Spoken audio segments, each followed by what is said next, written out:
El simulador terrestre no nos proporciona predicciones meteorológicas para un día en concreto, sino que nos da informes a largo plazo. Desde la revolución industrial, la concentración de dióxido de carbono en la atmósfera ha ido rápidamente en aumento. Al igual que la temperatura, ha subido ya una media de 0.6 grados centígrados.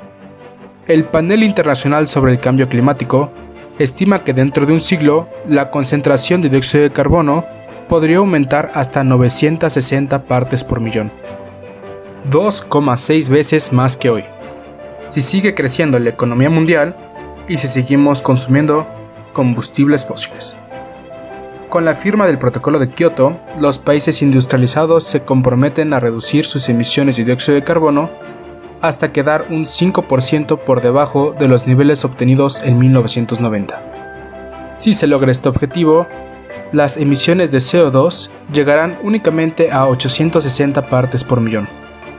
Si nos inventamos medios más eficaces para producir energía, podemos ir más allá y reducir los niveles de CO2 hasta 700 partes por millón sin necesidad de frenar el desarrollo económico.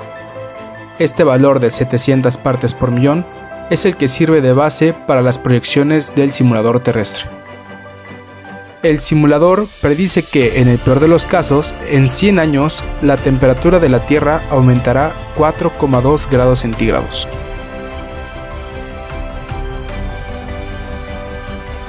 Una de las consecuencias más preocupantes del calentamiento global será la desertización del terreno y el impacto en su ecología.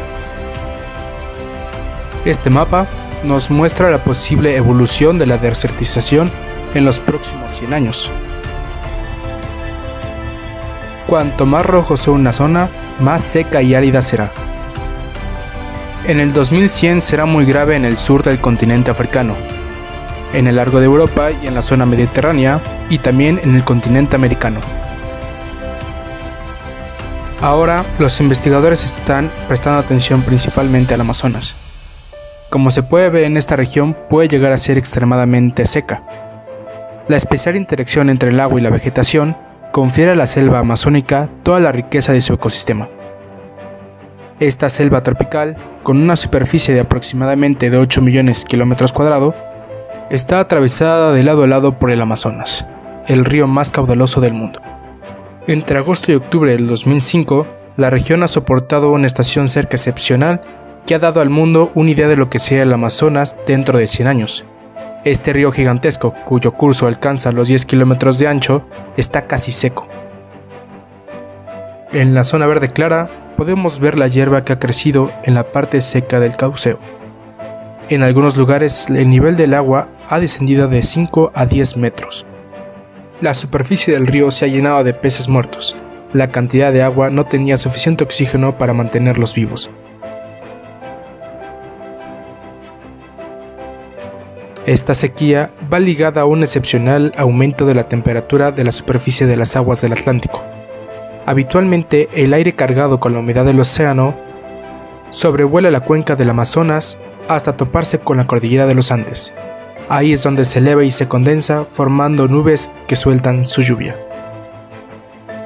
Esta lluvia se evapora, forma nuevas nubes y así continuará el ciclo.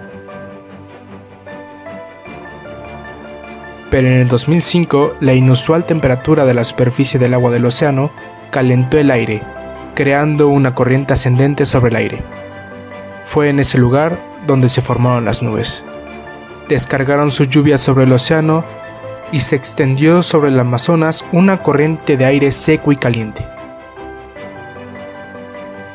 que rompió el ciclo del agua y provocó la ausencia de lluvias.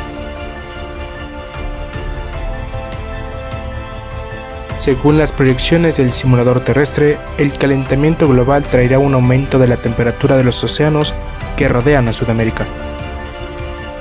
La circulación del aire seco del 2005 se convertirá en un fenómeno recurrente que llevaría a la desertización de la cuenca del Amazonas.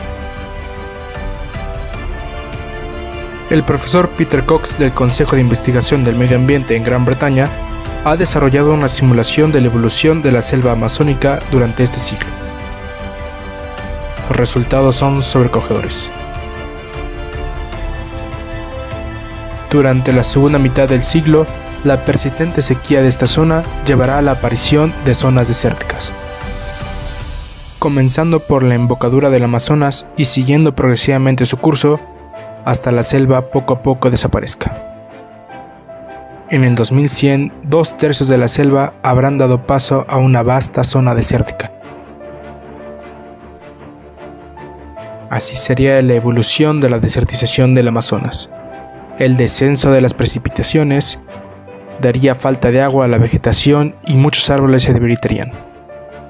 En el momento en que una zona se secara, se aceleraría el proceso en las zonas vecinas. Se desarrollaría una sabana. A continuación, esta sería sustituida por la pradera. El clima sería cada vez más seco e incluso a la hierba le faltaría agua. En 2100, el Amazonas no sería nada más que un inmenso desierto. La desertización del Amazonas afectaría en su totalidad el clima del planeta. Los árboles de la selva amazónica absorben una gigantesca cantidad de dióxido de carbono. Si, como predice la simulación, el Amazonas se convierte en un desierto, 180 millones de toneladas de CO2, el equivalente a 8 años de emisiones mundiales, serán liberadas a la atmósfera. El calentamiento se acelerará y por lo tanto empeorará. Es un círculo vicioso. Según otra simulación, esta sequía puede tener un impacto sobre nuestro alimento diario.